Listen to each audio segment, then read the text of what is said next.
السلام عليكم ورحمة الله وبركاته.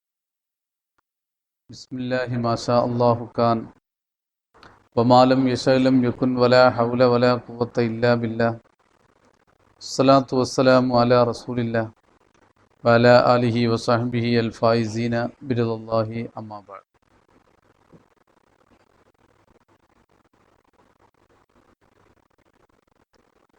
സക്കാത്ത് സംബന്ധമായ ചില കാര്യങ്ങളാണ് ശ്രദ്ധയിൽ പെടുത്തുന്നത്. റമദാൻ പൊതുവെ സക്കാത്തിൻ്റെ മാസമായി ആളുകൾ ധരിച്ചു വച്ചിട്ടുണ്ട്.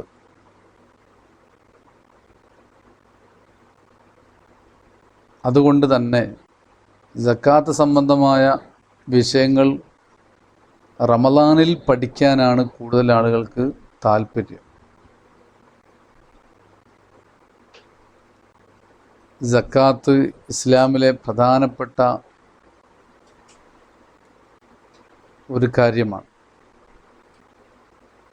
ഒരാളുടെ കയ്യിൽ സമ്പത്ത് ഉണ്ടാവുകയും നിശ്ചിത അളവ് സമ്പത്തുണ്ടാവുകയും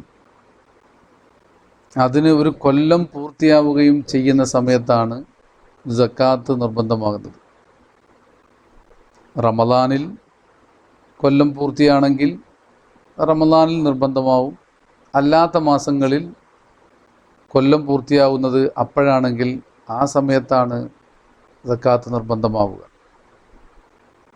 ഏതായാലും സക്കാത്ത് നിർബന്ധമാകുന്ന അല്ലെങ്കിൽ സക്കാത്തിനെ രണ്ടായി നമുക്ക് തരംതിരിക്കാം. ഒന്ന് സക്കാത്തു മാൽ, സ്വത്തിൻ്റെ സക്കാത്ത്. മറ്റൊന്ന് ശരീരത്തിൻ്റെ സക്കാത്ത്. ഇതിൽ ശരീരത്തിൻ്റെ സക്കാത്ത് എന്ന് പറഞ്ഞാൽ ഫിത്ർ സക്കാത്ത്. അത് സംബന്ധമായ ചർച്ച നമുക്ക് പിന്നീടാകാം. സ്വത്തുമായി ബന്ധപ്പെട്ട വിഷയങ്ങൾ നമുക്ക് ചർച്ച ചെയ്യാം. ഈ സക്കാത്ത് നിർബന്ധമാകുന്നത് ആർക്കാണ്? ഇന്നമാ തജിബു സക്കാത്തുൽ മാലി. സമ്പത്തിൻ്റെ സക്കാത്ത് നിർബന്ധമാകുന്നത് അലാ കുല്ലി മുസ്ലിമിൻ, എല്ലാ മുസ്ലിമീങ്ങൾക്കും. മുസ്ലിമായിരിക്കണം. മുസ്ലിം അല്ലാത്ത ഒരാൾക്ക് സക്കാത്ത് നിർബന്ധമാവുകയില്ല. ഒരു വലിയ സ്ഥാപനം നടത്തുന്ന ഒരാൾ 10 വർഷമായി അയാൾ സ്ഥാപനം നടത്തുന്നു. അയാൾ മുസ്ലിമായി. അയാൾ മുസ്ലിമായത് മുതൽക്ക് ഒരു കൊല്ലം പൂർത്തിയാകുമ്പോഴാണ് ആ സ്ഥാപനത്തിന് സക്കാത്ത് നിർബന്ധമാകുന്നത്. നേരത്തെ ഉള്ള വർഷങ്ങൾ കണക്കാക്കി സക്കാത്ത് കൊടുക്കേണ്ടതില്ല. കാരണം മുസ്ലിമീങ്ങൾക്ക് മാത്രമാണ് സക്കാത്ത് നിർബന്ധമാവുക. ഹുദ്ദിൻ സ്വതന്ത്രനായിരിക്കും. അടിമകളെ സംബന്ധിച്ചിടത്തോളം അടിമകൾ അവർ സാധാരണയിൽ അവർക്ക് സ്വന്തമായി സ്വത്തുണ്ടാകില്ല. ഇനി അവർക്ക് അവരുടെ ഉടമസ്ഥൻ സമ്പത്ത് കൊടുത്താൽ തന്നെ അവർ അത് സക്കാത്ത് കൊടുക്കേണ്ടതില്ല. അതോടൊപ്പം തന്നെ മുഅയ്യൻ, നിർണിതമായ ആളായിരിക്കാം. നിർണിതമായ ആൾ എന്ന് പറയുന്നത്, ഇപ്പോൾ പള്ളി കമ്മിറ്റിയിൽ ഒരുപാട് പണമുണ്ട്. നല്ല പണമുള്ള കമ്മിറ്റി ആ പണം 2-3 വർഷം സ്റ്റോക്ക് ചെയ്തു. എന്നാൽ ആ പണത്തിന് സക്കാത്ത് കൊടുക്കേണ്ടതില്ല. കാരണം ഒരു വ്യക്തിയുടേത്, ഒരു നിർണിതമായ വ്യക്തിയുടേതല്ല. അതുപോലെ സംഘടന, ചില സംഘടനകൾക്കൊക്കെ വലിയ ആസ്തി ഉണ്ടാകാറുണ്ട്. അത് അവർ സക്കാത്ത് കൊടുക്കേണ്ടതില്ല. പൊതു ഖജനാവ്, ബൈത്തുൽ മാൽ, ഇവരുടെ ആസ്തിക്ക് സക്കാത്ത് കൊടുക്കേണ്ടതില്ല. അതുപോലെ ഒരു നാട്ടിലെ ഫക്കീറുമാരായ ആളുകൾക്ക് വഖഫ് ചെയ്ത ഒരു സ്വത്ത്, ആ സ്വത്ത് ഫക്കീറിനെ സംബന്ധിച്ചിടത്തോളം ഫക്കീർ എന്ന് പറഞ്ഞതുകൊണ്ട് ഒരു പ്രത്യേക ആൾക്ക് എന്നത് അല്ല. അതുകൊണ്ട് തന്നെ അതിൻ്റെ പേരിൽ സക്കാത്ത് നിർബന്ധമാകില്ല. ഫക്കീറായ ഒരാൾക്ക് അതിൽ നിന്ന് ആസ്തി കിട്ടി, അത് സക്കാത്ത് നിർബന്ധമാകുന്ന വിധമുണ്ട്. അതിനൊരു കൊല്ലം പൂർത്തിയായി, എന്നാൽ പിന്നെ സക്കാത്ത് കൊടുക്കണം. അത് ആ വ്യക്തിയുടേതായി മാറിയത് കൊണ്ടാണ്. ഇങ്ങനെ സക്കാത്ത് നിർബന്ധമാകുന്നത് സ്വതന്ത്രനായ മുസ്ലിമായ ആള് നിർണിതമായ സക്കാത്ത് കൊടുക്കേണ്ട വിഹിതം ഉടമപ്പെടുത്തിയ ആളുകൾക്കാണ് സക്കാത്ത് നിർബന്ധമാകുന്നത്. സക്കാത്ത് നിർബന്ധമാകുന്ന വിഹിതം അയാളിൽ ഉണ്ടാകണം. 100 രൂപക്ക് 2.5, അതുകൊണ്ട് 1000 രൂപ ഉണ്ടെങ്കിൽ ഇത്ര പൈസ എന്ന കണക്കല്ല. അതിനൊരു നിശ്ചിത കണക്കുണ്ട്. ആ കണക്കിലേക്ക് എത്തിയവർ മാത്രമേ സക്കാത്ത് കൊടുക്കേണ്ടതുള്ളൂ. ആ കണക്കിലേക്ക് എത്താത്ത ആളുകൾ ഒരിക്കലും സക്കാത്ത് കൊടുക്കേണ്ടതില്ല. സക്കാത്ത് കൊടുക്കേണ്ട വസ്തുക്കൾ എന്തൊക്കെയാണ്? ഏതെല്ലാം വസ്തുക്കളിലാണ് സക്കാത്ത് നിർബന്ധമാകുന്നത്? 8ഓളം വസ്തുക്കളുണ്ട്. സ്വർണം, ഒന്ന് സ്വർണമാണ്, മറ്റൊന്ന് വെള്ളി, മറ്റൊന്ന് ഭക്ഷ്യവസ്തുക്കളിലെ മുഖ്യാഹാരം, ഗോതമ്പ്, ചോളം, യവം, അരി, ഇങ്ങനെ തുടങ്ങിയ വസ്തുക്കൾ. പിന്നെ 4-മത്തത് തമ്പ്ര്, കാരക്ക. 5-മത്തത് മുന്തിരി. 6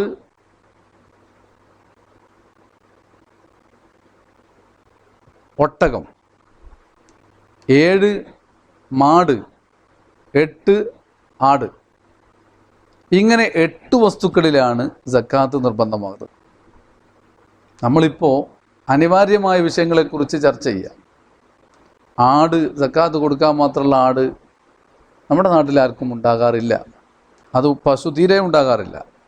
ഒട്ടകം പിന്നെ നമ്മുടെ നാട്ടിൽ അങ്ങനെ കണ്ടുവരാറുമില്ല. കാരക്കയും മുന്തിരിയും ആവശ്യത്തിന് തന്നെ വാങ്ങാൻ കിട്ടാത്ത അവസ്ഥയിലാണ്. അതുപോലെ അരി, ഗോതമ്പ്, നെല്ല് തുടങ്ങിയതൊക്കെ വലിയ തോതിലുള്ളവരെ സക്കാത്ത് കൊടുക്കേണ്ടതുള്ളൂ. അത്രയും വിഹിതം ഉൽപ്പാദിപ്പിക്കുന്നവർ നമ്മുടെ നാട്ടിലില്ല എന്ന് തന്നെ പറയാം. അപ്പോൾ സക്കാത്ത് സംബന്ധമായ ചർച്ച നമുക്ക് 2 ഒതുക്കാം. സ്വർണവും വെള്ളിയും. സ്വർണവും വെള്ളിയും ഇതിലാണ് ഇപ്പം നമ്മൾ സക്കാത്ത് കൊടുക്കേണ്ടത്. അതിനെക്കുറിച്ചാണ് നമ്മൾ ചർച്ച ചെയ്യുന്നത്. സ്വർണം 85 ഗ്രാം സ്വർണം. 20 മിസ്കാൽ എന്ന് പറഞ്ഞാൽ അതിൻ്റെ തൂക്കം അത്രയാണ്. 85 ഗ്രാം സ്വർണം ഒരാളുടെ കൈവശം ഒരു വർഷമുണ്ടായാൽ അതിൻ്റെ 1/10 അഥവാ 2.5% സക്കാത്ത് കൊടുക്കൽ നിർബന്ധമാണ്. വെള്ളിയാണെങ്കിൽ 595 ഗ്രാം വെള്ളി ഒരാളുടെ കൈവശമുണ്ടെങ്കിൽ അതിൻ്റെയും 2.5% സക്കാത്ത് കൊടുക്കണം. ഒരു വർഷം അയാളുടെ കയ്യിലുണ്ടാകണം. ഇവിടെ സക്കാത്ത് നിർബന്ധമാകാൻ 2 കാര്യങ്ങളാണ്. ഒന്ന് 85 ഗ്രാം അല്ലെങ്കിൽ 595 ഗ്രാം ഉണ്ടാകണം. അത് തന്നെ ഒരു വർഷം ഇവരുടെ കൈവശം ഉണ്ടാകണം. ഈ 2 കാര്യങ്ങൾ ഒത്തുവന്നാലാണ് സ്വർണത്തിലും വെള്ളിയിലും സക്കാത്ത് നിർബന്ധമാകുന്നത്.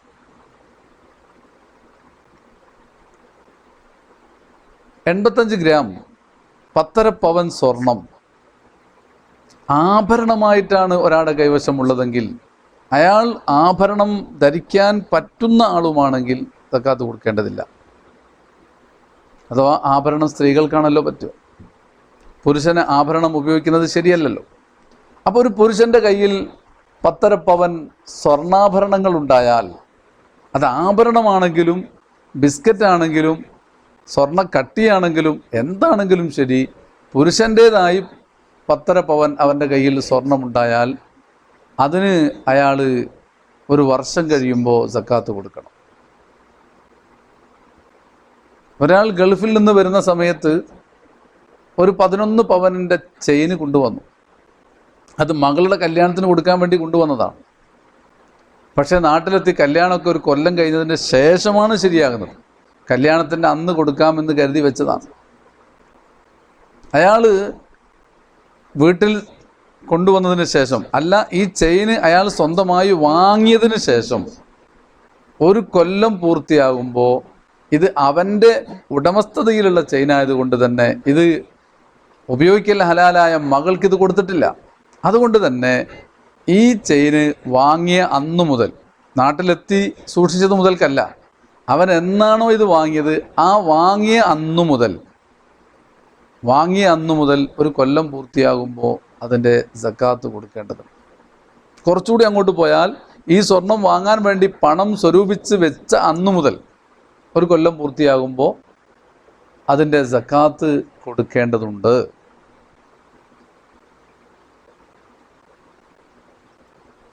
അതുപോലെ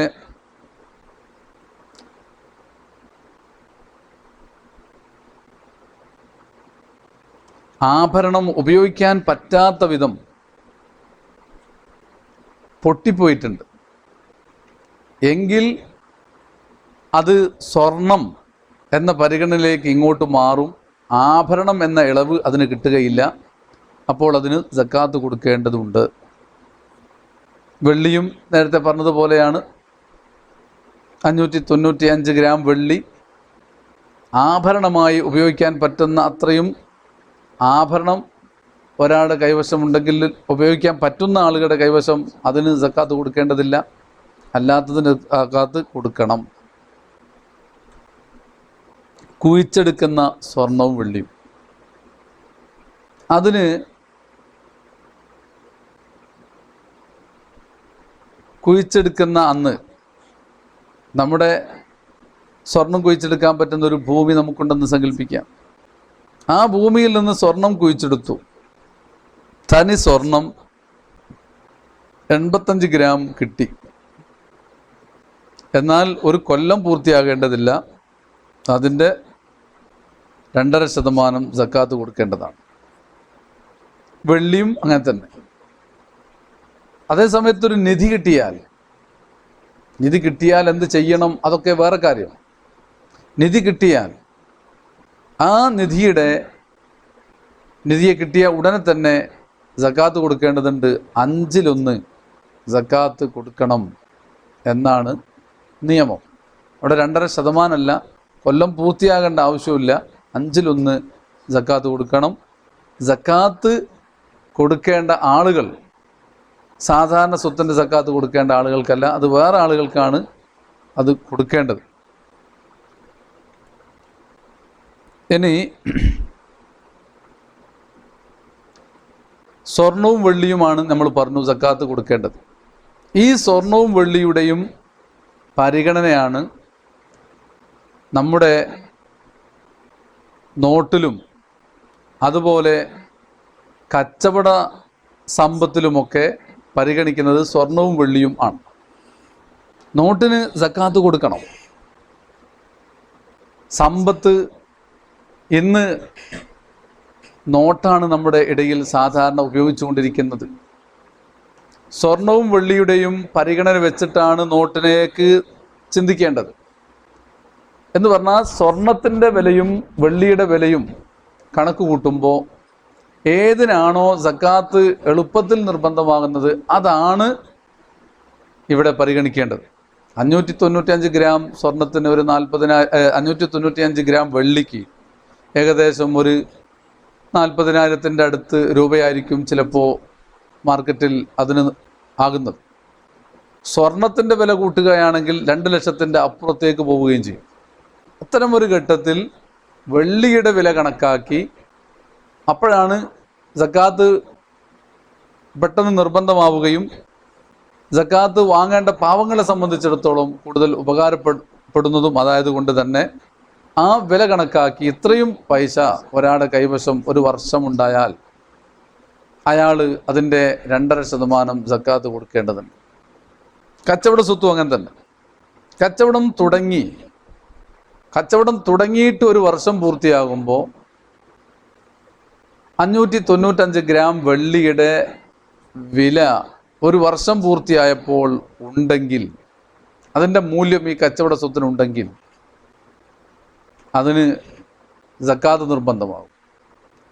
സക്കാത്ത് കൊടുക്കേണ്ടത് കച്ചവട സ്വത്തല്ല, മറിച്ച് വിലയുടെ 2.5% സക്കാത്ത് കൊടുക്കേണ്ടത്. ഏത് കച്ചവടമാണെങ്കിലും ശരി. കച്ചവടം നിസാബിൻ്റെ നിശ്ചിത വിഹിതത്തിൻ്റെ നിശ്ചിത സംഖ്യ ആ സംഖ്യ നേരത്തെ സംഖ്യയുടെ അത്രയും തോത് ഇല്ലാത്തത് നേരത്തെ ഉടമസ്ഥയിലാക്കി. എന്ന് പറഞ്ഞാൽ 595 ഗ്രാം വെള്ളിക്ക് 40,000 രൂപ വേണമെങ്കിൽ 10,000 രൂപക്കാണ് ഒരാൾ കച്ചവടം തുടങ്ങിയത്. പക്ഷേ വർഷാവസാനം കൂട്ടി നോക്കുമ്പോൾ അത് 40,000 ആയിട്ടുണ്ട്. എന്നാലും അവിടെ സക്കാത്ത് നിർബന്ധമാണ്. കച്ചവടത്തിനിടയിൽ ഉണ്ടാകുന്ന ലാഭം, ആ ലാഭവും മുതലിലേക്ക് കൂട്ടിയിട്ട് മൊത്തമായിട്ടാണ് കണക്ക് കൂട്ടുക. അതേ സമയത്ത് ഈ കച്ചവടത്തിൽ നിന്ന് ഒരു സംഖ്യ മാറ്റി വെച്ചിട്ടുണ്ട്. അത് കച്ചവടത്തിൽ ഉപയോഗിക്കാനല്ല, നീക്കിയിരിപ്പായി മാറ്റി വെച്ചിട്ടുണ്ട്. കുറി വെച്ചതോ അല്ലെങ്കിൽ മറ്റോ അങ്ങനെയായി മാറ്റി വെച്ചിട്ടുണ്ടെങ്കിൽ അത് ഇതിലേക്ക് കൂട്ടുകയുമില്ല. അതോടൊപ്പം തന്നെ കച്ചവട സ്വത്ത് അതിനൊരു കൊല്ലം പൂർത്തിയാകണം. ഈ വർഷത്തിനിടയിൽ ഇവൻ്റെ വീട്ടിലൊരു കല്യാണം നടക്കുകയാണ്. അങ്ങനെ കല്യാണമൊക്കെ നിശ്ചയിച്ചു. ഒരു വർഷം പൂർത്തിയാകാൻ അടുത്ത സമയത്താണ് കല്യാണം നടക്കുന്നത്. ഇവൻ്റെ കടയിൽ ഒരുപാട് അരിച്ചാക്കുകളുണ്ട്. ഈ അരിച്ചാക്കിൽ 10 ചാക്ക് അരി കല്യാണ ആവശ്യത്തിന് വേണ്ടി ഒരാൾ മാറ്റിവെച്ചു. അത് വിൽപ്പന നടത്തുന്നില്ല, കല്യാണ ആവശ്യത്തിന് വേണ്ടി മാറ്റിവെച്ചതാണ്. അതിനിടയിലാണ് കൊല്ലം പൂർത്തിയാകുന്നത്. അങ്ങനെ കൊല്ലം പൂർത്തിയാകുന്ന സമയത്ത് സ്റ്റോക്ക് എടുക്കുമ്പോൾ ഈ 10 ചാക്ക് അരിയുടെ വില ഇയാൾ കൂട്ടേണ്ടതില്ല. കാരണം ഇവിടെ ഉള്ള 10 ചാക്ക് അരി അത് കച്ചവട വസ്തുവല്ല, അത് മാറ്റിവെച്ചതാണ്. അതുപോലെ വർഷത്തിനിടയിൽ ഇവൻ്റെ ഈ വസ്തുവിൻ്റെ ഉടമസ്ഥത മാറി. നമ്മളൊരു കച്ചവടം തുടങ്ങി, അത് മറ്റൊരാൾക്ക് വിറ്റു. കച്ചവടം തുടങ്ങിയത് റമദാൻ 10-നാണ്. അതേ സമയത്ത് അടുത്ത റമദാൻ 10 മുമ്പ് ഈ 6 മാസം പൂർത്തിയായപ്പോൾ വേറൊരാൾക്ക് നമ്മൾ ഈ സാധനം വിറ്റു, മൊത്തം വിറ്റു. എങ്കിൽ പുതിയ ആള് കച്ചവടം തുടങ്ങുന്നത് റബീഉൽ അവ്വൽ 10-നാണ്. അവനെ സംബന്ധിച്ചിടത്തോളം കച്ചവട സ്വത്തിൻ്റെ കൊല്ലം പൂർത്തിയാകുമ്പോൾ അവൻ ശ്രദ്ധിക്കേണ്ടത് റബീഉൽ അവ്വൽ 10, അടുത്ത റബീഉൽ അവ്വൽ 10-ആണ്. മൊത്തത്തിൽ കച്ചവടം തുടങ്ങിയിട്ട് ഒരു കൊല്ലമായി എന്ന് പരിഗണിച്ച് അടുത്ത വർഷം റമദാൻ 10 സക്കാത്ത് കൊടുക്കേണ്ട. കാരണം ഇവൻ്റെ ഉടമസ്ഥതയിൽ വന്നത് മുതൽ ഒരു കൊല്ലം പൂർത്തിയാകണം. വാപ്പയുടെ കച്ചവടം മക്കൾ ഏറ്റെടുത്തതാണ്. ഉപ്പ മരണപ്പെട്ടു പോയി. ഉപ്പ മരിച്ചതിന് ശേഷം ഈ സമ്പത്തിൻ്റെ ഉടമാവകാശി മക്കളായി മാറി. അതുകൊണ്ട് തന്നെ കുട്ടികളായി മാറിയത് കൊണ്ട് ഈ ഉപ്പ മരിച്ച ആ സമയം മുതൽക്ക് ഒരു കൊല്ലം പൂർത്തിയാകുമ്പോഴാണ് മക്കൾ ഇതിന് സക്കാത്ത് കൊടുക്കേണ്ടത്.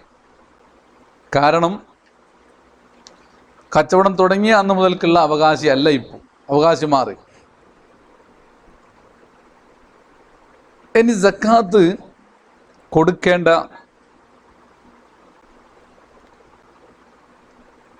സമയത്ത് ശ്രദ്ധിക്കേണ്ട കാര്യങ്ങൾ: ഒന്ന്, നിയ്യത്ത് വേണം. സക്കാത്ത് കൊടുക്കുന്ന സമയത്ത് ഇത് എൻ്റെ സക്കാത്താണ് എന്ന് നിയ്യത്ത് ചെയ്തുകൊണ്ട് കൊടുക്കണം. ഒന്നുകിൽ കൊടുക്കുന്ന സമയത്ത് നിയ്യത്ത് വേണം, അല്ലെങ്കിൽ കൊടുക്കുന്നതിൻ്റെ മുമ്പ് നിയ്യത്ത് വേണം. എന്തായാലും കൊടുത്തതിൻ്റെ ശേഷം നിയ്യത്തുണ്ടായാൽ പോരാ. ഒരു പാവപ്പെട്ട ഒരാൾ വീട്ടിൽ വന്നു. അയാളുടെ സങ്കടങ്ങളൊക്കെ പറഞ്ഞപ്പോൾ നമ്മൾ അയാൾക്ക് 1,000 രൂപ എടുത്തു കൊടുത്തു. അയാൾ പോയതിന് ശേഷം സക്കാത്തിൻ്റെ കാര്യം നമുക്ക് ഓർമ്മ വന്നു. ഒരു 10,000 രൂപ സക്കാത്ത് കൊടുക്കാനുണ്ടായിരുന്നല്ലോ, എന്നാൽ ഞാനിപ്പോൾ കൊടുത്ത 10,000 അത് സക്കാത്തിലേക്ക് കിടക്കട്ടെ എന്ന് നിയ്യത്ത് പിന്നീട് ചെയ്തിട്ട് കാര്യമില്ല. നിയ്യത്ത് എപ്പോൾ വേണം? കൊടുക്കുന്ന സമയത്തോ കൊടുക്കുന്നതിൻ്റെ മുമ്പോ നിയ്യത്തുണ്ടാകും. സക്കാത്തിൻ്റേത് എന്ന് കരുതി ഒരു 10,000 രൂപ എൻ്റെ കീശയിലിട്ടു, ഇതെൻ്റെ സക്കാത്താണെന്ന് നേരത്തെ കരുതി വെച്ചു. പിന്നെ കൊടുക്കുന്ന സമയത്ത് ഇതിൽ നിന്ന് എടുത്ത് 1000 കൊടുക്കുന്ന സമയത്ത് സക്കാത്താണ് എന്ന് പ്രത്യേകം കരുതിയിട്ടില്ലെങ്കിലും ഈ 1000 കൊടുത്താൽ സക്കാത്തിലേക്ക് വിടും. അതേ സമയത്ത് എല്ലാ നിയ്യത്തും കൊടുത്തതിൻ്റെ ശേഷമാണ് ഉണ്ടാകുന്നതെങ്കിൽ അത് ഒരിക്കലും സക്കാത്തായി മാറുകയില്ല. അപ്പോൾ അതോടൊപ്പം സ്വന്തമായി തന്നെ കൊടുക്കണമെന്നില്ല. സ്വന്തം കൊടുക്കാതെ മറ്റൊരാൾ ഏൽപ്പിച്ചാലും സക്കാത്ത് കൂടും. അത് കൊടുക്കാൻ മാത്രമല്ല, നിയ്യത്ത് ചെയ്യാനും ഒരാളെ ഏൽപ്പിച്ചു. നീ ആ സാധനത്തിൻ്റെ കാര്യങ്ങളൊക്കെ കണക്ക് കൂട്ടിയിട്ട് എത്ര സക്കാത്ത് ഉണ്ടെന്ന് നോക്കിയിട്ട് സക്കാത്ത് കൊടുക്കാനുള്ള എല്ലാ ഉത്തരവാദിത്വവും എന്നെ ഏൽപ്പിച്ചു എന്ന് പറഞ്ഞു. അപ്പോൾ അവന് കൊടുക്കാൻ ഏൽപ്പിച്ച വക്കീൽ നിയ്യത്ത് ചെയ്യാനും അവനെ ഏൽപ്പിച്ചിട്ടുണ്ട്, കൊടുക്കാനും ഏൽപ്പിച്ചിട്ടുണ്ട്. അതുകൊണ്ട് മുതലാളി വേറൊരു പ്രത്യേക നിയ്യത്ത് ചെയ്യണമെന്നില്ല. ഏൽപ്പന എല്ലാ വിഷയത്തിലും ഏൽപ്പിച്ചാൽ നിയ്യത്ത് പിന്നെ ഇതിൻ്റെ യഥാർത്ഥ ഉടമ വേറെ തന്നെ നിയ്യത്ത് ചെയ്യണം എന്നില്ല. അവകാശികൾക്ക് കൊടുക്കണം. സക്കാത്ത് കൊടുക്കുന്ന സമയത്ത് ശ്രദ്ധിക്കേണ്ട കാര്യങ്ങൾ, ഒന്ന് നിയ്യത്തുണ്ടാകണം, മറ്റൊന്ന് അവകാശികൾക്കാകണം. ഈ രണ്ട് കാര്യങ്ങളാണ് സക്കാത്ത് കൊടുക്കുമ്പോൾ ശ്രദ്ധിക്കപ്പെടേണ്ട കാര്യങ്ങൾ. അവകാശികൾ ആരൊക്കെയാണ്? 8 അവകാശികളെയാണ് പരിശുദ്ധ ഖുർആൻ ഓർമ്മപ്പെടുത്തുന്നത്. 8 അവകാശികൾ. ഏതാണ് 8 അവകാശികൾ? ഒന്ന് ഫക്കീർ. ഫക്കീർ എന്ന് പറഞ്ഞാൽ ആരാണ്? അയാളുടെ ചിലവിന് ആവശ്യമായ വരുമാനമോ ജോലിയോ ഇല്ലാത്ത ആള്, അയാളാണ് ഫക്കീർ. 100 രൂപ ഒരാൾക്ക് ഓരോ ദിവസത്തേക്കും ആവശ്യമാണ്. 50ഉം കിട്ടുന്നില്ല, 50ൻ്റെ താഴെ മാത്രമാണ് കിട്ടുന്നത്. 50ൻ്റെ താഴെയാണ് അയാൾക്ക് കിട്ടുന്നത്. അയാൾ ഫക്കീർ എന്ന് പറയും. അതേ സമയത്ത് മിസ്കീൻ എന്ന് പറഞ്ഞാലോ? മിസ്കീൻ എന്ന് പറഞ്ഞാൽ അവന് ആവശ്യമായ ചെലവ് അത്രയും കിട്ടുന്നില്ല, അതിൻ്റെ അടുത്തോളം കിട്ടുന്നുണ്ട്. പക്ഷെ മതിയാ 100 രൂപ വേണമെങ്കിൽ 100 കിട്ടുന്നില്ല, 99 കിട്ടിയാലും മിസ്കീനാവും. അപ്പോൾ ഫക്കീർ പരമ ദരിദ്രനാണ്, മിസ്കീന് ഒപ്പിച്ചു പോകാൻ കഴിവുള്ള ആളാണ്. 2 വിഭാഗം. ഇവിടെ ശ്രദ്ധിക്കേണ്ട മറ്റൊരു കാര്യം, മാന്യമായ ജോലി ഒരാൾക്കുണ്ട്. മാന്യമായ ജോലി അയാൾക്കുണ്ട്. ആ ജോലി സ്ഥിരമുള്ളൊരു ജോലിയുമാണ്. അങ്ങനെയുള്ള ഒരാൾ ഫക്കീറും അല്ല, മിസ്കീനും അല്ല. അയാൾക്ക് മതിയാകുന്ന വരുമാനത്തിന് മതിയാകുന്ന മാന്യമായ ജോലി അയാൾക്കുണ്ടെങ്കിൽ അയാൾ ഫക്കീറുമല്ല, മിസ്കീനുമല്ല. അതുപോലെ ചെലവ് ഏറ്റെടുക്കേണ്ട ആളുകൾ, നിർബന്ധമായും ഇവൻ്റെ ചെലവ് ഏറ്റെടുക്കേണ്ട ആൾ അയാൾക്കുണ്ടെങ്കിൽ അവരും ഫക്കീറും മിസ്കീനും അല്ല. ഒരു പെണ്ണ്, ആ പെണ്ണിന് ഭർത്താവുണ്ട്. ഭർത്താവുണ്ടെങ്കിൽ ആ പെണ്ണ് ഫക്കീറും അല്ല, മിസ്കീനും അല്ല. അപ്പോൾ സക്കാത്തിൻ്റെ വീതം ആ പെണ്ണിന് കൊടുത്താൽ അത് വീടുകയില്ല. അതുപോലെ ഒരു പ്രായമുള്ള ആള്, അയാൾക്ക് മക്കളുണ്ട്, തൻ്റെ ഇടയിലുള്ള മക്കളുണ്ട്. അപ്പം ഈ ഉപ്പയുടെ ചെലവ് ഈ മക്കൾ ഏറ്റെടുത്ത് നടത്തുന്നുണ്ട്. അപ്പോൾ ഈ ഉപ്പ ഫക്കീർ, മിസ്കീന് എന്ന വിഭാഗത്തിൽപ്പെട്ട് സക്കാത്ത് വാങ്ങാൻ അർഹനല്ല. മാന്യമായ ജോലി ഉണ്ടായാൽ തന്നെ മതി, അല്ലെങ്കിൽ വരുമാനം ഉണ്ടാകണം. അതേ സമയത്ത് ഒരാൾക്ക് ഭക്ഷണം കിട്ടിക്കൊണ്ടേയിരിക്കുന്നുണ്ട്, അത് ഏതോ ഒരു മേഖലയിൽ നിന്ന് ഭക്ഷണം കിട്ടുകയാണ്, അയാൾ ഇവർക്ക് ചെലവിനെടുക്കൽ നിർബന്ധമൊന്നുമല്ല. ഭക്ഷണം കിട്ടുന്നു എന്നതുകൊണ്ട്, അയാൾ ആവശ്യത്തിന് പണം അയാൾക്ക് ലഭിക്കുന്നു എന്നതുകൊണ്ട് അയാൾ ഫക്കീറോ മിസ്കിനോ ആകാതിരിക്കില്ല. ഇസ്ലാം മാന്യതയ്ക്ക് വളരെ പ്രാമുഖ്യം നൽകിയ ഒരു മതമാണ്. എന്നും മറ്റൊരാളുടെ കീഴിൽ അയാൾ ദാനമായി നൽകുന്നത് സ്വീകരിച്ച് നിൽക്കണം എന്ന് ഇസ്ലാം പറയുന്നില്ല. അതേസമയത്ത് മക്കളെ ചെലവ് കൊണ്ട് കഴിഞ്ഞു പോവുക എന്നത്, ഭർത്താവിൻ്റെ ചെലവ് കൊണ്ട് ഭാര്യ കഴിഞ്ഞു പോവുക എന്നത്, അത് മാന്യതയ്ക്ക് നിരക്കാത്തൊരു കാര്യമല്ല. അത് നിർബന്ധമായും അവർ പരിഗണിക്കേണ്ട ഒരു വിഷയം തന്നെയാണ്. അപ്പോൾ ഫക്കീർ, മിസ്കീൻ. മറ്റൊന്ന് സക്കാത്തിൻ്റെ പ്രവർത്തകരാ, ആമിൽ. സക്കാത്തിൻ്റെ പിരിവ് നടത്തുന്ന ആൾ, അത് ഇസ്ലാമിക രാജ്യത്താണ് അതുള്ളത്, അത് ഇവിടെ നമ്മൾ ചർച്ച ചെയ്യേണ്ട കാര്യമില്ല. മറ്റൊന്ന് പുതിയ മുസ്ലിമീങ്ങളാണ്. പുതിയ മുസ്ലിമീങ്ങൾ, അയാൾക്ക് സക്കാത്ത് വാങ്ങാവുന്നതാണ്. ഇസ്ലാം, അയാൾ നേരത്തെ മുസ്ലിം ആയിരുന്നില്ല, പിന്നീട് ഇസ്ലാം സ്വീകരിച്ചതാണ്. ഈ ഒരൊറ്റ കാരണം കൊണ്ട് അയാൾക്ക് സക്കാത്ത് വാങ്ങാവുന്നതാണ്. പിന്നൊന്ന് മോചനപത്രം എഴുതപ്പെട്ട അടിമകൾ. അതും നമ്മുടെ അടിമസ്ഥ വ്യവസ്ഥിതി നമ്മുടെ രാജ്യത്തില്ലാത്തത് കൊണ്ട് ആ ഭാഗത്തെക്കുറിച്ച് നമ്മൾ ചർച്ച ചെയ്യേണ്ടതില്ല. മറ്റൊന്ന് കടക്കാരനാണ്. ഹലാലായ ആവശ്യങ്ങൾക്ക് വേണ്ടി കടം വാങ്ങി, അങ്ങനെ അയാൾ കടക്കാരനായി.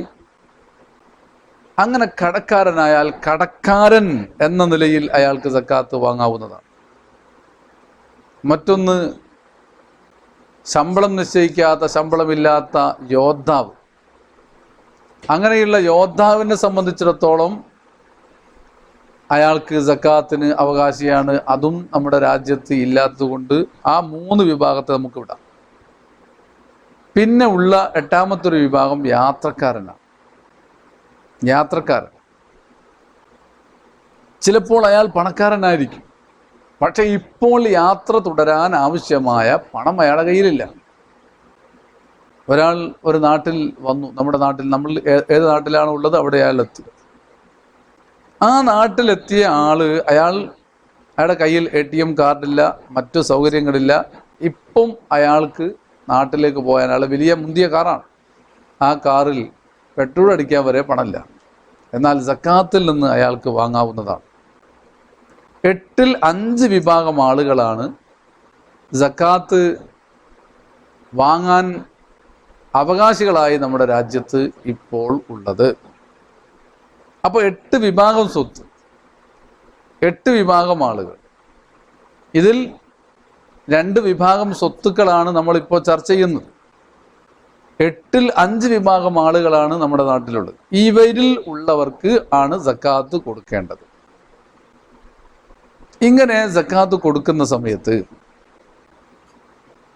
സക്കാത്തിന്റെ അവകാശികൾക്ക് അത് ആയിട്ടുണ്ട് എന്ന് ഉറപ്പുവരുത്താം.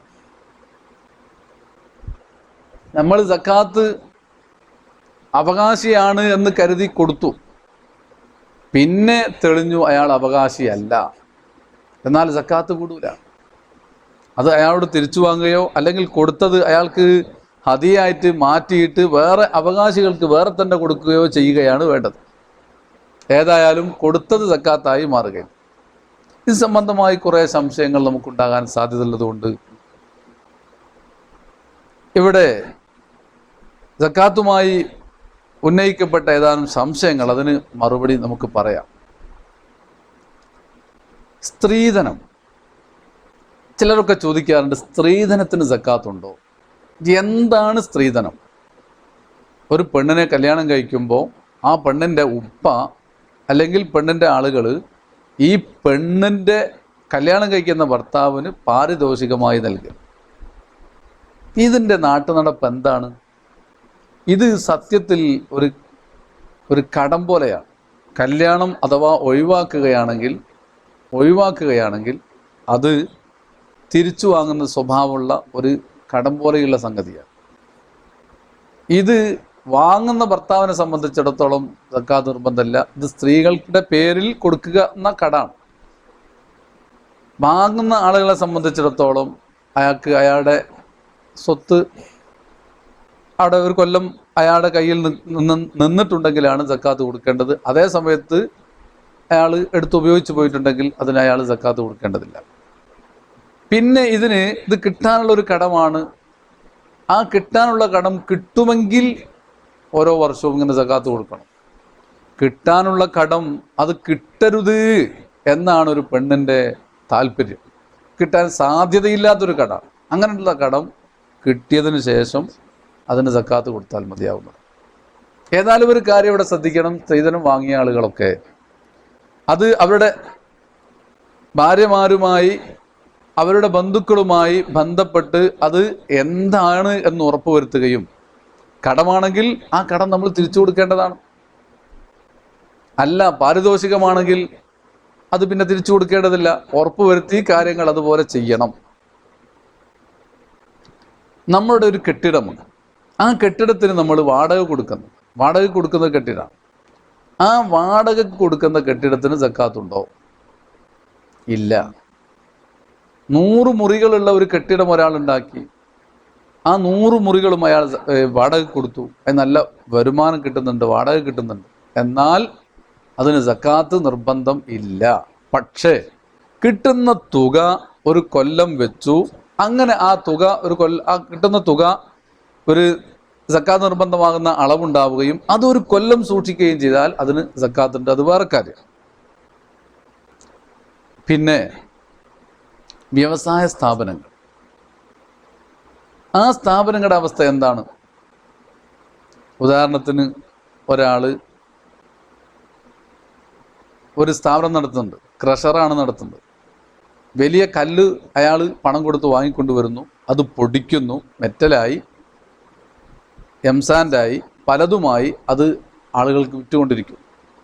ഇത് സത്യത്തിൽ ഒരു കച്ചവടം തന്നെയാണ്. അവിടെ സക്കാത്ത് നിർബന്ധമാകുന്നത്. അതേസമയത്ത് സ്വന്തം വസ്തു വാങ്ങിക്കൊണ്ടുവരാത്ത സ്വന്തം വസ്തു ഒരാൾ അത് പലതായി മാറ്റി അയാളുടെ വകയായി വിൽപ്പന നടത്തുന്നുണ്ടെങ്കിൽ അതിന് അയാൾ സക്കാത്ത് കൊടുക്കേണ്ടതില്ല.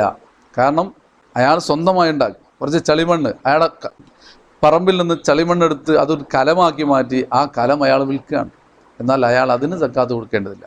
അത് കുറേ വിൽപ്പന നടത്തിയപ്പോൾ ഒരുപാട് പണം കിട്ടി, പണം സൂക്ഷിച്ചാൽ അതിന് സക്കാത്ത് വേറെ നിർബന്ധമാകും എന്നല്ലാതെ അതിന് സക്കാത്ത് നിർബന്ധമാകും. അതുപോലെ അയാളുടെ പറമ്പിലുള്ള തേങ്ങ കുറേ ഉണ്ടായി, അതിൻ്റെ പേര് സക്കാത്തില്ല. തേങ്ങ വിറ്റിട്ട് ഉണ്ടാകുന്ന കാശ്, ആ കാശ് ഒരു വർഷം സ്വരൂപിക്കുമ്പോൾ അതിന് സക്കാത്ത് നിർബന്ധമാകുന്നു. അതുപോലെ ശമ്പളത്തിന് സക്കാത്ത് കൊടുക്കേണ്ട. ചില ആളുകളൊക്കെ അങ്ങനെ പറയാറുണ്ട്, ശമ്പളം കിട്ടി ആ ശമ്പളത്തിന് സക്കാത്ത് കൊടുത്തിട്ടില്ല. ശമ്പളത്തിന് സക്കാത്തില്ല. ശമ്പളം കിട്ടിയിട്ട് ഇയാൾ ഒരു കൊല്ലം സൂക്ഷിക്കുമ്പോൾ അതൊരു സക്കാത്തിൻ്റെ വീതം ഉണ്ടെങ്കിൽ അപ്പോൾ മാത്രമാണ് സക്കാത്ത് നിർബന്ധമാകുന്നത്. ഇനി ഒരു പെണ്ണ് ധനികയാണ്, ആ പെണ്ണിന് ഒരുപാട് സമ്പത്തുണ്ട്. ആ സമ്പത്തിൻ്റെ സക്കാത്ത് പെണ്ണ് കൊടുക്കുമ്പോൾ തൻ്റെ ഭർത്താവ് സാമ്പത്തിക ശേഷി ഇല്ലാത്ത ആളാണെങ്കിൽ ഭർത്താവിന് പെണ്ണ് സക്കാത്ത് കൊടുത്താൽ മതിയാകും. ഭാര്യയിൽ നിന്ന് സക്കാത്തിൻ്റെ വിഹിതമായി കിട്ടിയ ആ പണം ഭർത്താവ് ഭാര്യയ്ക്ക് ചെലവിന് കൊടുക്കാൻ ഉപയോഗിച്ചാലോ അതിന് കുഴപ്പം ഇല്ല എന്ന് തന്നെയാണ് മസല. പിന്നെ സക്കാത്ത് കൊടുക്കുമ്പോൾ ഫാസിക്കായ ആൾക്ക് കൊടുക്കാൻ പറ്റുമോ? നല്ലതല്ലാത്ത ആള് ഫാസിക്കായ ആൾക്ക് കൊടുത്താൽ സക്കാത്ത് കൂടും. പക്ഷേ അയാൾ നമ്മൾ കൊടുക്കുന്ന കാശ് കൊണ്ട് കള്ളു കുടിക്കും, അല്ലെങ്കിൽ വൃത്തികേട് ചെയ്യും, മോശപ്പെട്ട കാര്യങ്ങൾ ചെയ്യും എന്നാണ് നമുക്ക് മനസ്സിലാകുന്നതെങ്കിൽ കൊടുക്കൽ ഹറാമാണ്. ഇപ്പം ആള് മോശമാണ്, പക്ഷെ ഈ സക്കാത്തിൻ്റെ പൈസ കൊടുത്താൽ ഈ പൈസ എന്തായാലും അയാൾ തെറ്റായ കാര്യത്തിന് ഉപയോഗിക്കില്ല. അയാളുടെ ഭാര്യ മക്കളും വളരെ വിഷമത്തിലാണ്, അവർ നല്ലവരുമാണ്, അവർക്ക് അവരുടെ ചെലവിന് മാത്രമാണ് ഇവൻ ഉപയോഗിക്കുക എന്ന് നമുക്ക് ഉറപ്പുണ്ടെങ്കിൽ അങ്ങനെ കൊടുക്കാവുന്നതും കൊടുക്കേണ്ടതുമാണ്.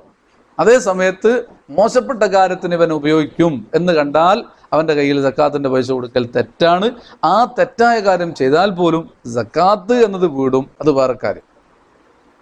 ഒരാൾ കച്ചവടം തുടങ്ങിയത് പൈസ ലോൺ എടുത്തിട്ടാണ്.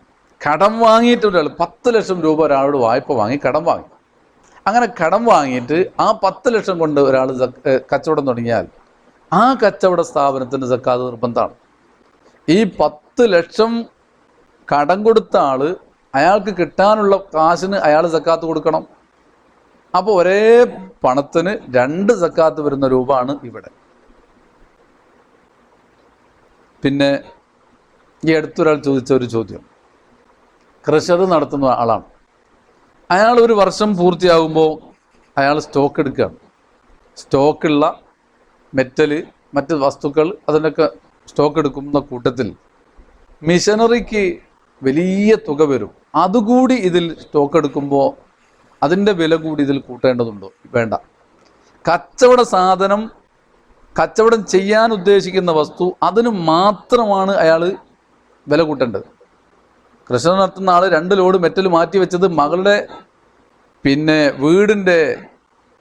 വീടിൻ്റെ പണിക്ക് വേണ്ടി മാറ്റി വെച്ചതാണ്. അത് ഏതായാലും കച്ചവടം ചെയ്തത്. ആ 2 ലോഡ് മെറ്റൽ ഇതിൽ സ്റ്റോക്ക് എടുക്കുമ്പം അതിൽ വെക്കേണ്ടതില്ല.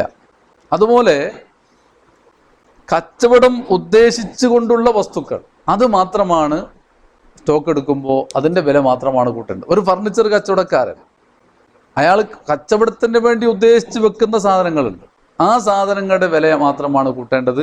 അയാൾ ഉപയോഗിക്കുന്ന നല്ല ചെയർ, മേശ, വരുന്ന ആളുകൾക്ക് ഉപയോഗിക്കാൻ വേണ്ടി അവിടെ നിരത്തിയിട്ട കസേര, ഇതിനൊന്നും അയാൾ വില കൂട്ടി സ്റ്റോക്ക് എടുക്കുന്ന സമയത്ത് വില കൂട്ടിയിട്ട് ഇടേണ്ടതില്ല.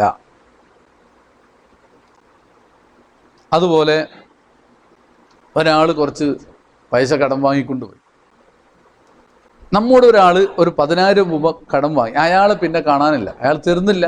കാണുന്നുണ്ട്, പക്ഷെ അയാൾ പൈസ തരുന്നില്ല. കാരണം അന്വേഷിച്ചപ്പോൾ അയാൾ പറഞ്ഞു എൻ്റെ കയ്യിൽ തരാൻ പൈസ ഇല്ല. ഇങ്ങനെ എത്രയോ ആളുകൾ. ഈ പൈസ കിട്ടാനുള്ള ആൾ സക്കാത്ത് കൊടുക്കാൻ. എന്നാൽ പിന്നെ പലരും ചോദിക്കാണ്ട് അയാൾ ഏതായാലും പൈസ തരും, എന്നാൽ പിന്നെ അയാൾക്ക് ആ 10,000 റുപ്യ സക്കാത്തായിട്ട് കൊടുത്തൂടെ. മുമ്പ് നമ്മൾ പറഞ്ഞു സക്കാത്ത് കൊടുക്കുന്ന സമയത്തോ കൊടുക്കുന്നതിൻ്റെ മുമ്പോ അയാൾ എന്ത് ചെയ്യണം? ഞാൻ എൻ്റെ സക്കാത്താണ് ഇത് എന്ന് നിയ്യത്ത് ചെയ്യണം. കൊടുത്ത് കഴിഞ്ഞിട്ട് നിയ്യത്ത് പോരാ. അതുകൊണ്ട് തന്നെ ഇവനിപ്പോൾ 10,000 നേരത്തെ കൊടുത്തു കഴിഞ്ഞതാണ്. അപ്പോൾ ഇവനെ സംബന്ധിച്ചിടത്തോളം ഒരു മാർഗം എന്താ ഉള്ളത്? മാർഗമുള്ളത് ഇവനോട് പറയാം, എൻ്റെ പൈസ എനിക്ക് തരണം, ഞാൻ എനിക്ക് സക്കാത്ത് തരാം, സക്കാത്ത് തന്നാൽ എൻ്റെ സക്കാത്ത് വീടും നിനക്ക് ആ സക്കാത്ത് വാങ്ങുകയും ചെയ്യാം, അപ്പം നീ പൈസ ഉള്ള ആളായി. അതുകൊണ്ട് കിട്ടിയ ഉടൻ തന്നെ ആ 10 എനിക്ക് തരണം. അങ്ങനെ പറഞ്ഞു. അങ്ങനെ അയാൾക്ക് സക്കാത്ത് കൊടുത്ത് അയാൾ തിരിച്ചു വാങ്ങും. തിരിച്ചു വാങ്ങാന്ന് പറഞ്ഞാൽ സക്കാത്തിൻ്റെ പൈസ തിരിച്ചു വാങ്ങല്ല, അയാൾ തരാനുള്ള പൈസ അയാൾ തരുന്നു, അത് നമുക്ക് തിരിച്ച് വാങ്ങാവുന്നതാണ്. ഇതല്ലാതെ നമ്മൾ മനസ്സുകൊണ്ട് അങ്ങ് കരുതി അത് സക്കാത്താണ് ഇത് സക്കാത്താണെന്ന് മനസ്സുകൊണ്ട് കരുതി ചെയ്താൽ മതിയാകുന്നതല്ല. പിന്നെ ലോക്കറിൽ വെച്ച സ്വർണം, അതിന് സക്കാത്ത് കൊടുക്കേണ്ടതുണ്ടോ? ചില സ്ത്രീകളൊക്കെ അവരുടെ സ്വർണ്ണ ആഭരണങ്ങൾ വളരെ കുറഞ്ഞ ആഭരണങ്ങൾ ധരിക്കും, ബാക്കിയുള്ളതൊക്കെ കൊണ്ടുപോയി എവിടെയെങ്കിലും സൂക്ഷിക്കും. ഈ സ്വർണ്ണാഭരണം എത്ര ഉണ്ട്? ഇന്നലെ ഒരാൾ വിളിച്ചു ചോദിച്ചു, അയാളുടെ ഭാര്യയുടെ സ്വർണ്ണാഭരണം ഉണ്ട്, എത്രയാണ് സക്കാത്തിൻ്റെ കണക്ക്? ഞാൻ ചോദിച്ചു എത്രയാണ് ലോക്കറിൽ ഉള്ളത്? അപ്പോൾ അയാൾ പറഞ്ഞു 20 പവൻ. 20 പവൻ സ്വർണ്ണാഭരണം ഒരു പെണ്ണിൻ്റെ ഉടമസ്ഥതയിലുള്ളത് കൊണ്ട് അവൾ സക്കാത്ത് കൊടുക്കേണ്ടതില്ല. അതൊന്നും അമിതം എന്ന് പറയുന്ന ആ ഒരു പരിധിയിലേക്ക് എത്തിയതല്ല. അതുകൊണ്ട് തന്നെ 20, 30, 40 സക്കാത്ത് നിർബന്ധമാകുന്നില്ല.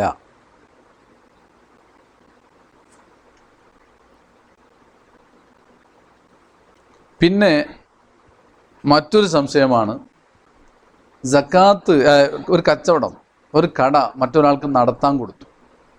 അങ്ങനെ നടത്താൻ കൊടുത്താൽ ഇപ്പം സാർവത്രികമായി ഗൾഫ് നാട്ടിലൊക്കെ നടക്കുന്നുണ്ട്, നമ്മുടെ നാട്ടിലും അത് നടക്കുന്നുണ്ട്.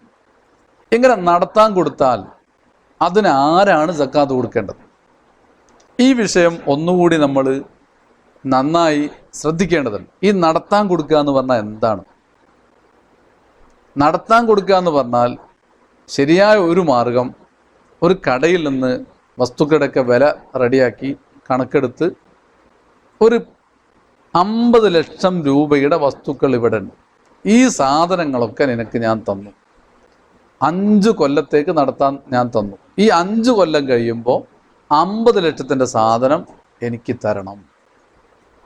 അപ്പം ഈ സാധനങ്ങൾ അയാൾക്ക് കടം കൊടുക്കുക. എന്നിട്ട് 4 or 5 കൊല്ലം കഴിയുമ്പോൾ ആ കടം അയാൾക്ക് ഇങ്ങോട്ടും തിരിച്ചു തരികയാണ്.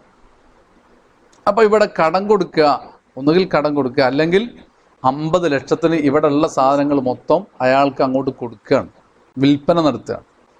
5 കൊല്ലം കഴിയുമ്പോൾ 50 ലക്ഷമോ അല്ലെങ്കിൽ 50 ലക്ഷത്തിൻ്റെ വിലയുള്ള വസ്തുക്കളോ തിരിച്ചിങ്ങോട്ട് തരും. അപ്പോൾ ഒന്നുകിൽ കച്ചവടമാണ് അല്ലെങ്കിൽ കടം കൊടുക്കുകയാണ്, രണ്ടാളൊന്നും നടക്കുകയാണ്. എന്നിട്ട് ഈ കടയിലുള്ള ഫർണിച്ചർ, ഫ്രിഡ്ജ്, അവിടെയുള്ള മറ്റു സാധനങ്ങൾ ഈ കച്ചവട സ്ഥാപനം ഇതുവരെ ഇവൻ നടത്തിക്കൊണ്ട് വന്നപ്പോൾ അതിൻ്റേതായ ഒരു പേരുണ്ട്. അതെല്ലാം കൂടി ഇവൻ എന്ത് ചെയ്യാണ്? മാസത്തിൽ ഇതിനെല്ലാം കൂടി ഒരു വാടക ഉണ്ട്, ആ വാടക ഒരു 2 ലക്ഷം രൂപ മാസത്തിൽ എനിക്ക് തരണം, വാടക ഇനത്തിൽ തരണം. ഇത് തെറ്റായ ഒരു രീതിയല്ല, ശരിയായ രീതിയാണ്. ഇങ്ങനെ വരുമ്പോൾ എ ബിക്ക് വാടക കൊടുക്കുകയാണ്. അതുപോലെ എ ബി ആ ബിക്ക് കച്ചവടം ചെയ്യാൻ വേണ്ടി ഈ സാധനം ഒന്നുകിൽ വിൽപ്പന നടത്തുകയാണ് അല്ലെങ്കിൽ കടം കൊടുക്കുകയാണ്. ഇതോടുകൂടി എ കച്ചവടക്കാരനല്ലാതെയായി മാറി, ബി കച്ചവടക്കാരനായി മാറി. അപ്പോൾ ഈ കച്ചവട സ്വത്തിൻ്റെ ഉടമ ബി ആണ്, അവനാണ് സക്കാത്ത് കൊടുക്കേണ്ടത്. എ എന്ന ആള് 50 ലക്ഷം രൂപ കിട്ടാനുള്ള ആളാണ്. അപ്പോൾ അയാളെ സംബന്ധിച്ചിടത്തോളം ഓരോ വർഷവും 50 ലക്ഷത്തിന് അയാൾ അതിൻ്റേതായ 1.5% സക്കാത്ത് കൊടുക്കണം. കാരണം അയാൾ 50 ലക്ഷം കിട്ടാനുള്ള ആളാണ്, അതിനാണ് അയാൾ സക്കാത്ത് കൊടുക്കേണ്ടത്. മറ്റേ ആൾ കച്ചവട സ്വത്തിനാണ് സക്കാത്ത് കൊടുക്കേണ്ടത്. അപ്പം നടത്തിപ്പിന് കൊടുക്കുന്ന രീതി ഇങ്ങനെയാണെങ്കിൽ ഇങ്ങനെയാണ് അതിൻ്റെ സക്കാത്ത് വരുന്നത്. ഇനി വേറെ ഏതെങ്കിലും രീതി ഉണ്ടോ, അത് അനുവദനീയമാകുമോ എന്ന് ചിന്തിക്കണം. ഇനി അങ്ങനെ വരുമ്പോൾ അതിൻ്റെ സക്കാത്ത് എന്താണ് എന്ന് വേറെയാണ് ചിന്തിക്കേണ്ടത്. അപ്പോൾ ഇത്രയും കാര്യങ്ങൾ ഓർമ്മപ്പെടുത്തി ഈ വിഷയം തൽക്കാലം നിർത്തുകയാണ്. സക്കാത്ത് എന്ന് പറഞ്ഞാൽ പരന്നൊരു വിഷയം ആയതുകൊണ്ട് സംശയങ്ങൾ വീണ്ടും വീണ്ടും ഉണ്ടാവും. സംശയങ്ങൾ വരുമ്പോൾ ഇൻഷാ അല്ലാഹ് അതിന് നിവാരണം നമുക്ക് കണ്ടെത്താം. അല്ലാഹു തആല ഖൈറായ കാര്യങ്ങൾ പഠിക്കാനും ഉൾക്കൊള്ളാനും നമുക്ക് തൗഫീക്ക് നൽകുമാറാകട്ടെ. 19 അൽഹംദുലില്ലാഹി റബ്ബിൽ ആലമീൻ ഹംദൻ യുവാഫി നിഅമഹു വയുകാഫിഉ മസീദ. അല്ലാഹുമ്മ സ്വല്ലി വസല്ലിം വബാരിക് അലാ റസൂലിക സയ്യിദിനാ മുഹമ്മദിൻ വഅലാ ആലി റസൂലിക സയ്യിദിനാ മുഹമ്മദ്. അർഹമുർ റഹീമായ റബ്ബേ, ഹലാലായ സമ്പത്ത് ഞങ്ങൾക്ക് നീ നൽകണേ റഹ്മാൻ. ആ സമ്പത്തിൻ്റെ ഹക്ക് പാലിക്കാൻ ഞങ്ങൾക്ക് തൗഫീക്ക് നൽകണേ റഹ്മാൻ. സക്കാത്ത് കൊടുക്കുന്നവരിൽ ഞങ്ങളെ നീ പെടുത്തണേ റഹ്മാൻ. അർഹമുർ റഹീമായ റബ്ബേ, എല്ലാ അവകാശങ്ങളും വീട്ടുന്നവരിൽ ഞങ്ങളെ നീ പെടുത്തി തരണേ റഹ്മാൻ. അർഹമുർ റഹീമായ റബ്ബേ, ഞങ്ങൾ ചെയ്യുന്ന സുഹൃതങ്ങളൊക്കെ നീ സ്വീകരിക്കണേ റഹ്മാൻ. യഥാർത്ഥ ഇഖ്ലാസുള്ള അമലുകളായി നീ കബൂലാക്കണം റഹ്മാനെ. വന്നുപോകുന്ന തെറ്റുകൾ നീ മാപ്പ് ചെയ്യണേ റഹ്മാനെ. എല്ലാ ഖൈറുകളും ഞങ്ങൾക്ക് നീ എളുപ്പമാക്കണേ റഹ്മാനെ. എല്ലാ ഷർറിൽ നിന്നും ഞങ്ങളെ നീ കാക്കണേ റഹ്മാനെ. സമാധാനം നൽകണേ റഹ്മാനെ. വിപത്തിൽ നിന്ന് രക്ഷപ്പെടുത്തണേ റഹ്മാനെ. വർദ്ധിച്ചു വരുന്ന പ്രയാസങ്ങൾ ഞങ്ങളെ തൊട്ടും ഞങ്ങളുടെ കുടുംബത്തെ തൊട്ടും വേണ്ടപ്പെട്ടവരെ തൊട്ടും ഞങ്ങളുമായി ബന്ധപ്പെട്ട മുഴുവൻ ആളുകളെ തൊട്ടും നീ ഒഴിവാക്കി തരണം റഹ്മാനെ. എല്ലാ ഖൈറുകളും നീ എളുപ്പമാക്കണേ അല്ലാഹ്. എല്ലാ ഷർറിൽ നിന്നും നീ കാക്കണം റഹ്മാനെ. സല്ലല്ലാഹു തആല വസല്ലം അലാ ഖൈറിൽ ഖൽഖി സയ്യിദനാ മുഹമ്മദിൻ വഅലിഹി